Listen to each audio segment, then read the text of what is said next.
right? So what does this look like? The what does the solid potassium iodide look like? Solid potassium iodide.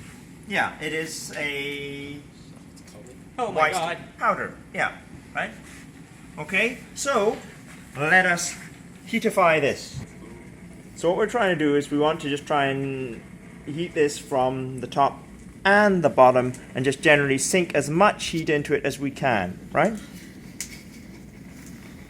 What is the melting temperature of potassium iodide, by the way? Can somebody look that up?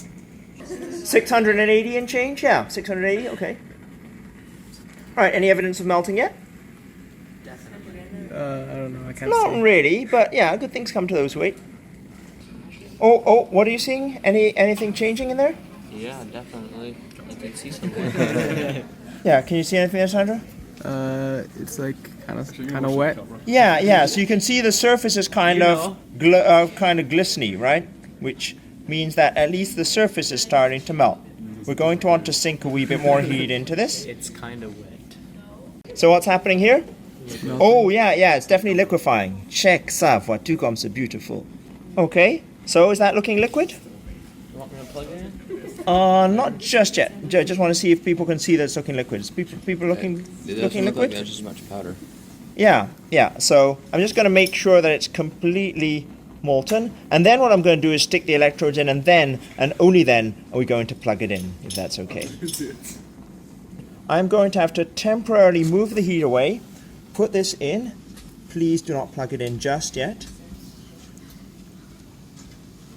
And then I might need to just remelt it ever so tiny bit. Almost burned myself there. Just to make sure that it stayed liquid.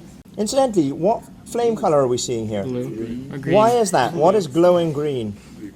The copper wires. Where did we see something like that before? NYB? What was our second lab? No, it's the traffic light reaction. Oh my god. Yeah, you put different metal ions in flames and you saw how the color changed, right? So, yeah, the funny thing is the thing slightly solidified while I was lowering those in, so I'm just remelting it. It's not going to take super long. Just need to heat the hell out of it for a little bit. Oh, come on, sweet lord, melt, you hideous piece of junk.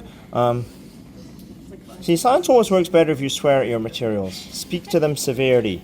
Threaten them with violence. What if we had young people looking at Sandra's video on YouTube?